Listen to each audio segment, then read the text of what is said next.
tidak berpaling ke belakang. Aku memberikan punggungku kepada orang-orang yang memukul aku, dan pipiku kepada orang-orang yang mencabuti janggutku. Aku tidak menyembunyikan mukaku ketika aku dinodai dan diludahi. Tetapi Tuhan Allah menolong aku. Sebab itu, aku tidak mendapat noda. Maka aku meneguhkan hatiku seperti teguhnya gunung batu, karena aku tahu bahwa aku tidak akan mendapat malu. Dia yang menyatakan aku benar telah dekat. Siapakah yang berani berbantah dengan aku? Marilah kita tampil bersama-sama. Siapakah lawanku berperkara? Biarlah ia mendekat kepadaku. Sungguh, Tuhan Allah menolong aku. Siapakah yang berani menyatakan aku bersalah? Demikianlah sabda Tuhan. Syukur kepada Allah.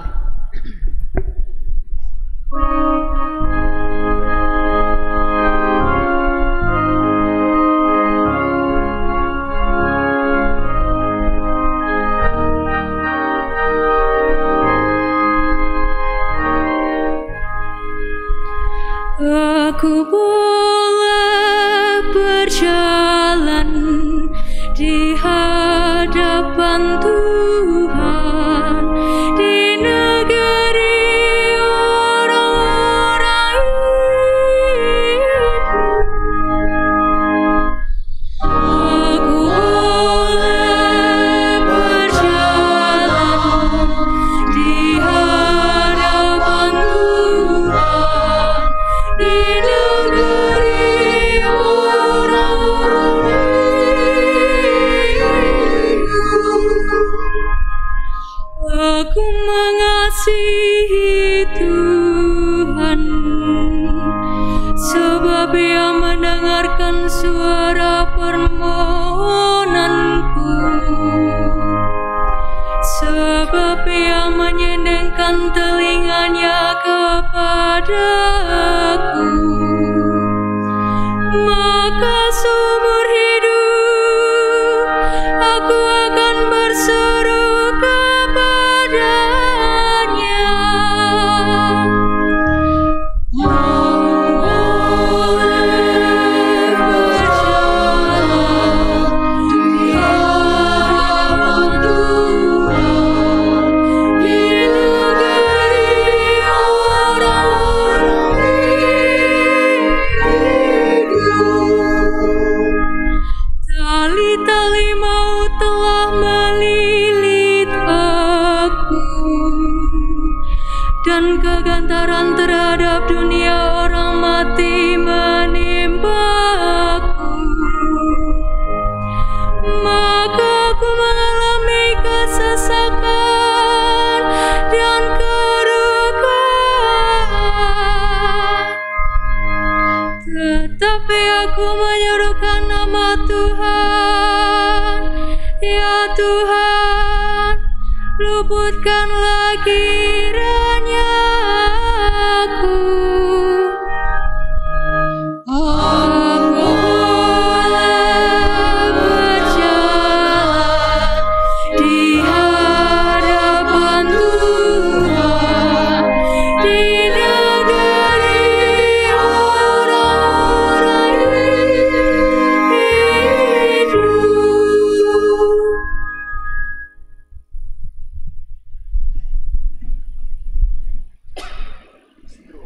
Bacaan dari surat Rasul Yakobus.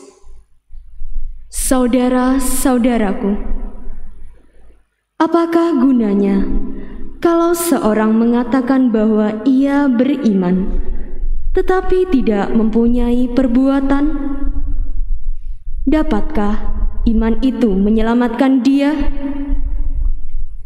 Misalnya saja, seorang saudara atau saudari tidak mempunyai pakaian dan kekurangan makanan sehari-hari. Kalau seorang dari antara kamu berkata kepadanya, "Selamat jalan, kenakanlah kain panas dan makanlah sampai kenyang," tetapi ia tidak memberikan kepadanya apa yang diperlukan tubuhnya, apakah gunanya itu? Demikian pula halnya dengan iman. Jika iman itu tidak disertai perbuatan, maka iman itu pada hakikatnya mati. Tetapi mungkin ada orang berkata, "Padamu ada iman, dan padaku ada perbuatan." Aku akan menjawab dia, "Tunjukkanlah kepadaku imanmu itu tanpa perbuatan, dan aku akan menunjukkan kepadamu imanku dari perbuatan-perbuatanku." Demikianlah sabda Tuhan. Syukur kepada Allah.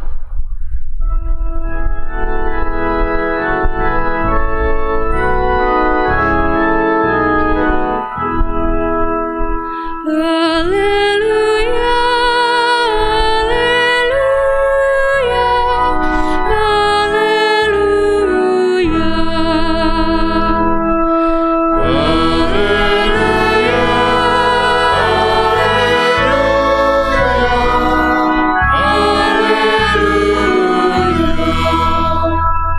Aku sekali-kali tidak mau bermegah selain dalam salib Tuhan kita Yesus Kristus.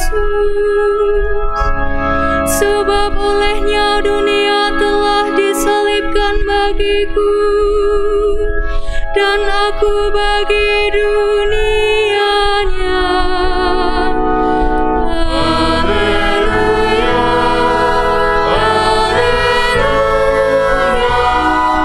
haleluya, haleluya.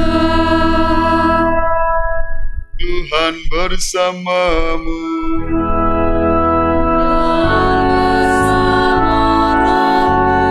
Inilah Injil Yesus Kristus menurut Santo Markus.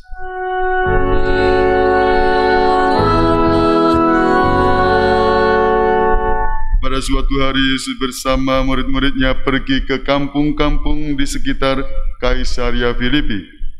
Di tengah jalan Yesus bertanya kepada murid-muridnya, "Kata orang, siapakah aku ini?" Para murid menjawab, "Ada yang mengatakan Yohanes Pembaptis, ada juga yang mengatakan Elia, ada pula yang mengatakan seorang dari para nabi." Yesus bertanya lagi kepada mereka, "Tetapi menurut kamu, siapakah aku ini?" Maka Petrus menjawab, "Engkau adalah Mesias." Lalu Yesus melarang mereka dengan keras supaya jangan memberitahukan kepada siapapun tentang Dia. Kemudian mulailah Yesus mengajarkan kepada mereka bahwa Anak Manusia harus menanggung banyak penderitaan. Ia akan ditolak oleh tua-tua, oleh imam-imam kepala dan ahli-ahli Taurat, lalu dibunuh dan bangkit sesudah 3 hari. Hal ini dikatakannya dengan terus terang. Tetapi Petrus menarik Yesus ke samping dan menegurnya. Maka berpalinglah Yesus, dan sambil memandang murid-muridnya, ia memarahi Petrus, katanya, "Enyahlah iblis, sebab engkau bukan memikirkan apa yang dipikirkan Allah, melainkan apa yang dipikirkan manusia." Lalu Yesus memanggil orang banyak dan murid-muridnya dan berkata kepada mereka, "Setiap orang yang mau mengikuti aku harus menyangkal diri, memikul salibnya, dan mengikut aku. Karena barang siapa mau menyelamatkan nyawanya, ia akan kehilangan nyawanya. Tetapi barang siapa kehilangan nyawanya karena aku dan karena Injil, Ia akan menyelamatkannya. Demikianlah Injil, demikianlah sabda Tuhan. Terpujilah Kristus.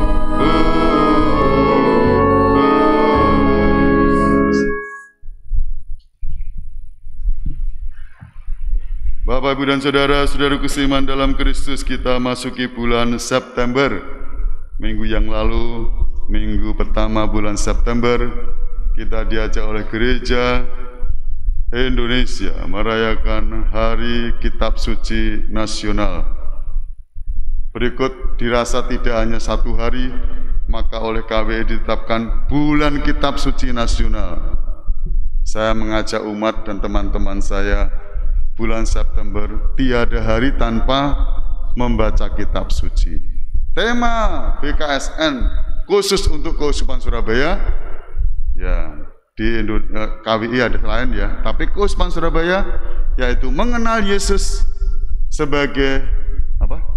Guru dan Tuhan dalam Injil Markus. Saya ulangi, mengenal Yesus sebagai Guru dan Tuhan dalam Injil Markus.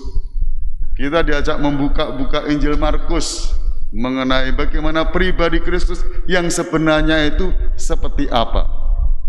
Kalau Anda buka Injil Markus ya, bab 1 ya, di sana dikatakan inilah Injil Yesus Kristus apa? Anak Allah.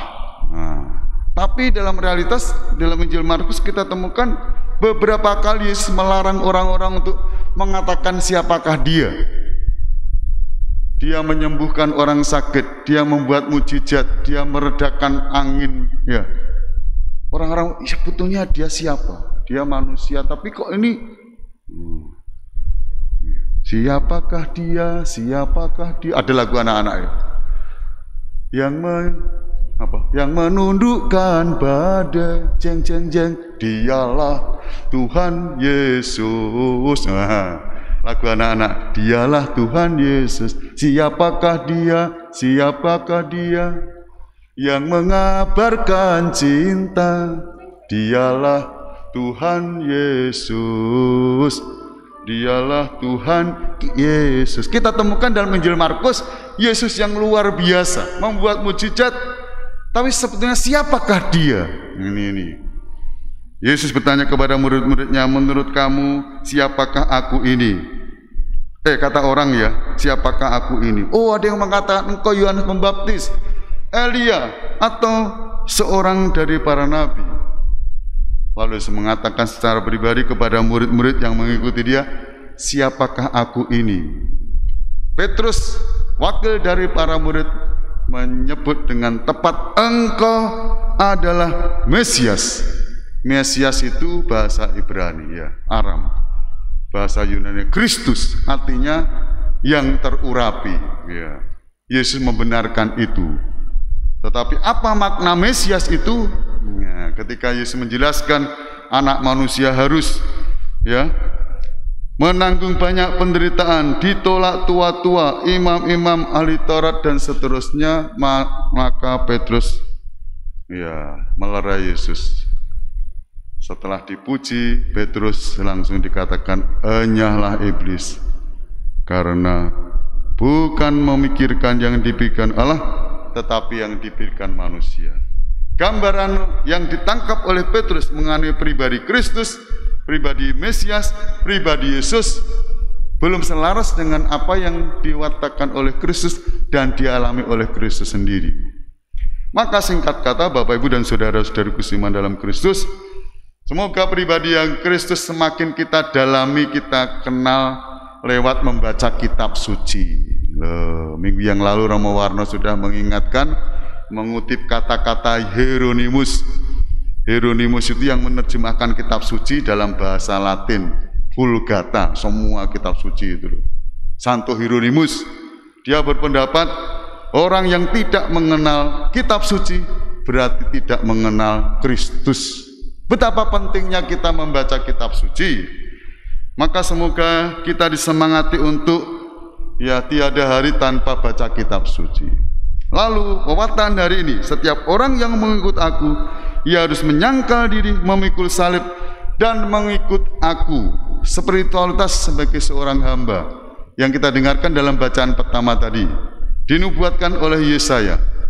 Gambaran Kristus sebagai hamba yang harus menderita, cocok yang diwatakan Kristus hari ini. Kita sebagai murid Kristus bukan hanya mengenal Kristus sebagai hamba yang menderita, tapi juga kita siap mengikuti Dia, meneladan Dia dalam realitas hidup sehari-hari, lebih-lebih di masa pandemi ini.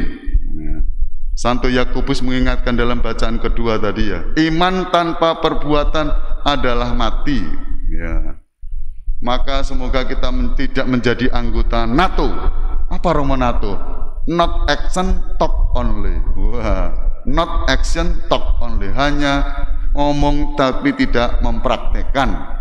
Justru di masa pandemi ini Anda dan saya ditantang untuk mempraktekkan menjadi murid Kristus yang mau menyangkal diri, memikul salib, mengikuti Dia dengan setia, dengan spiritualitas seorang hamba yang dengan penuh kerendahan hati, mau belajar dengan membaca kitab suci, merenungkan dalam hidup kita, lebih-lebih di masa bulan September ini, baik dalam keluarga atau ikut pendalaman kitab suci. Nah, sudah tiap hari Senin Romo Warno dengan Zoom membekali para volunteer supaya berikutnya tiap minggu ada pendalaman kitab suci di masa pandemi ini dengan Zoom di rumah masing-masing bersama umat lingkungan.